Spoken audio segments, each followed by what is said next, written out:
Et quand la tristesse arrive, je sais tu es là, toujours près de moi. Bon lundi, j'espère que vous allez bien, qu'on se prépare à vivre une belle journée aujourd'hui. Et quoi de mieux que bien la commencer avec quelqu'un qu'on apprécie tellement, Jean-Marc Chaput.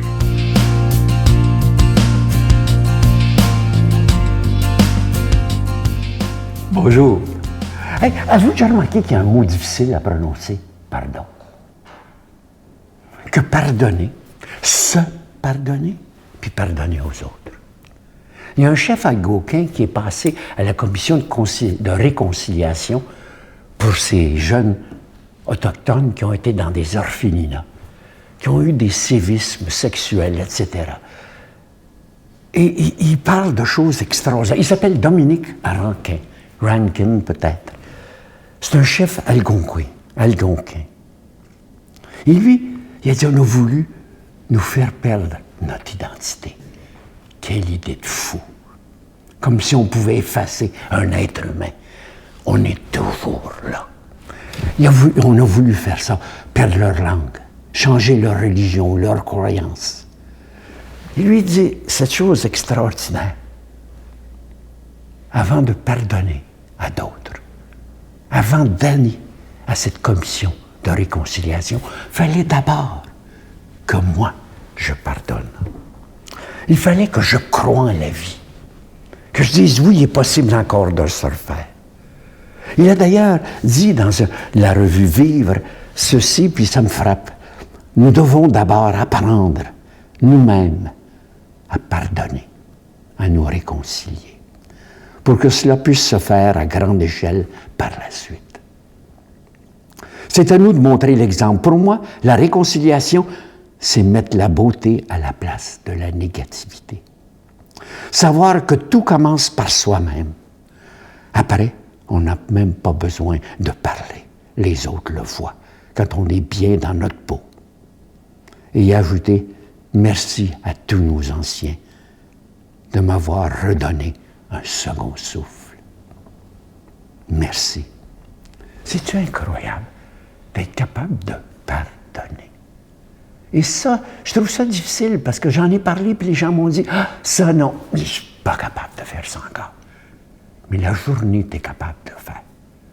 Tu es capable de dire « Parfait, on passe par-dessus. On passe l'efface. On efface le tableau et on recommence à neuf. » À mon avis, c'est par là que tout commence. Et malheureusement, mon Dieu qu'on trouve ça difficile. Le 2000 ans. La phrase, vous pouvez en rappeler. Pardonnez-leur, qu'elles ne savent ce qu'ils font. Sacrifice, c'était pour nous enseigner le pardon. Hey, coudonc, on apprend-tu? On a-tu appris? Il y a 2000 ans de ça. On a encore de la misère. Notre Père qui es aux cieux, que ton nom soit sanctifié, que ton règne vienne, que ta volonté soit faite sur la terre comme au ciel. Donne-nous aujourd'hui notre pain de ce jour. Pardonne-nous nos offenses comme nous pardonnons à ceux qui nous ont offensés. Ne nous laisse pas entrer en tentation, mais délivre-nous du mal, car c'est à toi qu'appartient le règne, la puissance et la gloire pour les siècles des siècles. Amen. Comme vous le savez, depuis le début du mois de mars, en ce mois du carême, je vous propose de faire un don sans rien attendre en retour. Vous savez qu'on doit payer pour être à la télévision, que ce soit pour la production et la diffusion. Mais ce mois, vous savez, d'habitude, on vous envoie un cadeau du mois. Mais ce mois-ci, vu que c'est le carême, je vous propose un don sans rien attendre en retour, en disant, Seigneur, moi, je t'aime assez, que je fais un don pour que ta parole soit annoncée par la télévision, par Internet, par tous ces moyens modernes, mais j'attends rien en retour. Rien. Pas de livre, pas de CD, pas de bijoux, rien.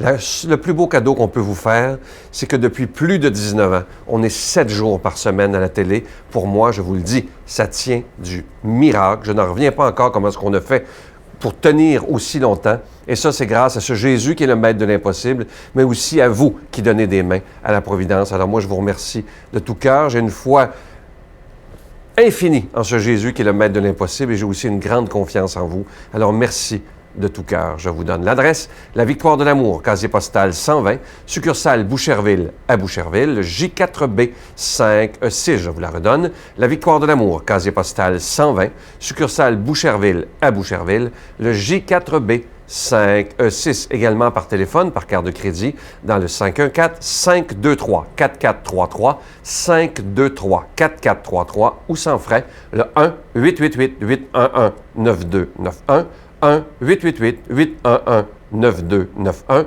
et sur notre site Internet, le www.lavictoiredelamour.org. Merci de tout cœur de votre offrande spéciale du Carême 2014.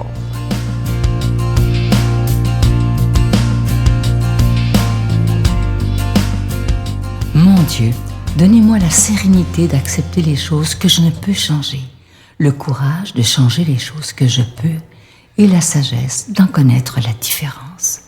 Amen. Aujourd'hui, pour la parole de Dieu, on rejoint notre ami l'abbé Donald Thompson.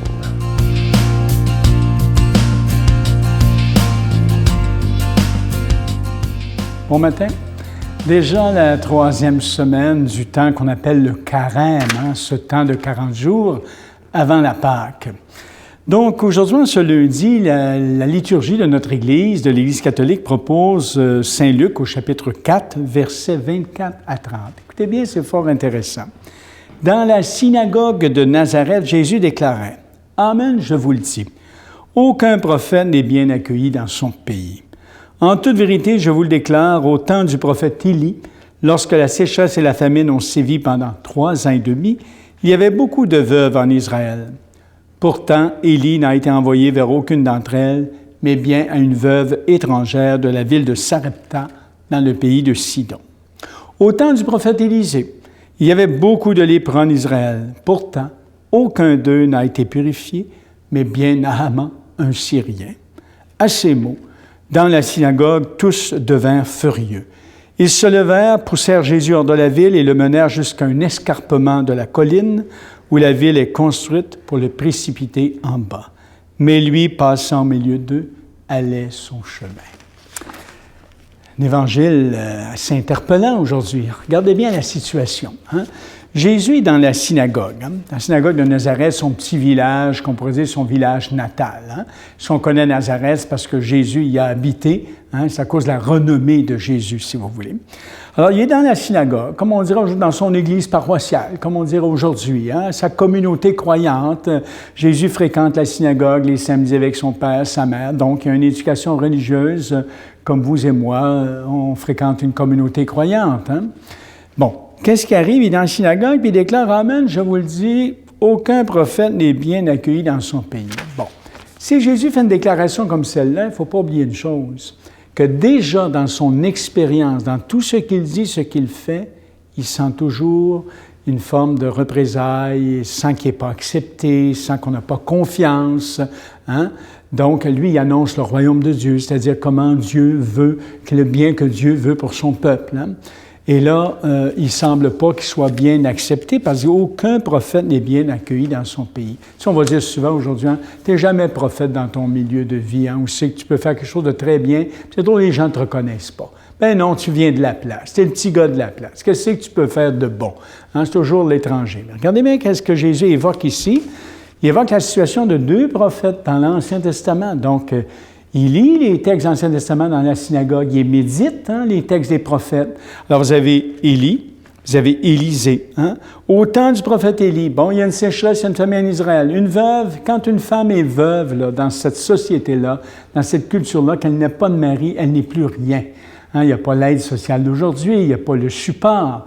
Une femme n'existe qu'en fonction de l'homme qui la protège. Donc, si elle devient veuve, elle est complètement mise à part, démunie complètement. C'est une situation qui est assez terrible à ce moment-là. On ne peut pas s'imaginer, nous autres, dans notre contexte d'aujourd'hui. Quand on regarde nos veuves se promener en autobus à la semaine longue, voyager un peu partout. Bon, j'ai perdu mon mari, maintenant, j'essaie de profiter de la vie. Une veuve en Israël ne peut pas penser comme ça, évidemment. Au temps du prophète Élisée, il y avait beaucoup de lépreux. Alors imaginez, quand tu es lépreux, d'abord quand tu es malade en Israël, la conception de la maladie qu'on a à l'époque, nous on va dire aujourd'hui l'explication scientifique de telle et telle maladie. On espère un bon jour qu'on va trouver toutes les causes du cancer avec lesquelles on est pris actuellement.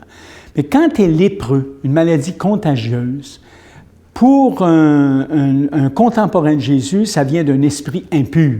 Donc, c'est le démon qui t'habite, c'est le malin.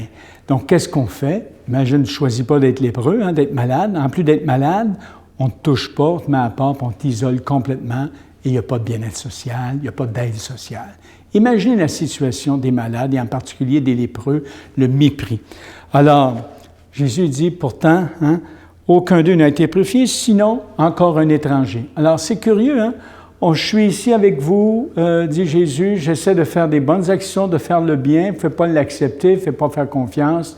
Donc, il semblerait que c'est ailleurs qu'il faut aller, ailleurs, on a confiance. Ça a provoqué, évidemment, ces exemples-là de Jésus, c'est le fait qu'il ait relaté ces événements-là. Dans la synagogue, c'est clair que les pharisiens qui contrôlent les synagogues à l'époque sont des chefs religieux, connaissent bien leur Bible, sont devenus furieux parce qu'ils se font remettre en question. Comment se fait-il que nous, qui sommes croyants, quelle sorte de religion que c'est ça, qui ne fait pas le bien à des personnes près de nous, que ce soit des veuves, des lépreux, des malades, qui n'est pas capable de faire le bien, d'avoir confiance, alors qu'à l'étranger, on a confiance. Vous savez, un thaumaturge, c'est un faiseur de miracles. Jésus avait ce don-là. Remarquez bien, quand les gens n'ont pas confiance, le thaumaturge est incapable de faire son miracle. D'ailleurs, vous avez vu dans d'autres extraits, on voit Jésus incapable de guérir les gens dans sa propre contrée, son propre coin. Alors, l'Évangile est fort intéressant. Ils deviennent furieux. Bon, on peut comprendre comment se fait que cet homme-là a été mis en croix. On va fêter là, bientôt la Semaine Sainte. On va aller au Vendredi Saint, à Pâques. C'est pas pour rien qu'il a mis cet homme-là en croix, parce que sa façon de dire les choses, d'agir surtout, est venue contrecarrer l'opinion religieuse du peuple. Mais lui, passé au milieu d'eux, allait son chemin. C'est à nous aujourd'hui d'aller notre chemin comme croyants à travers les obstacles et que le Dieu de la vie vous bénisse par son souffle, le Père, le Fils et l'Esprit. Amen. Bon matin. Je vous salue Marie, pleine de grâce. Le Seigneur est avec vous. Vous êtes bénie entre toutes les femmes, et Jésus, le fruit de vos entrailles, est béni. Sainte Marie, Mère de Dieu, priez pour nous pauvres pécheurs, maintenant et à l'heure de notre mort. Amen.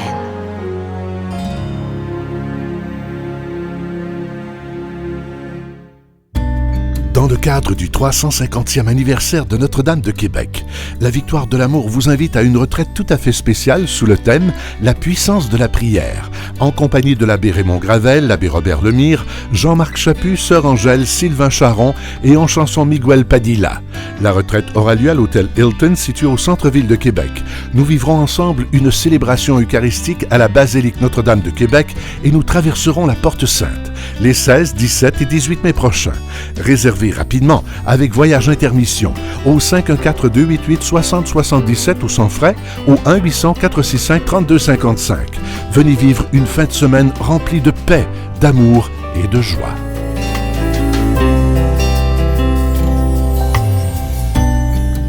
Je vais vous laisser avec une très, très belle pensée. Écoutez bien ceci. L'eau ne reste pas sur la montagne, ni la vengeance sur un grand cœur. C'est de toute beauté. Vous savez, un jour, le Père Jean Montbourquette avait dit aussi cette pensée que j'aime tellement. Si tu veux être heureux pour 5 minutes, venge-toi. Et si tu veux être heureux pour toujours, pardonne.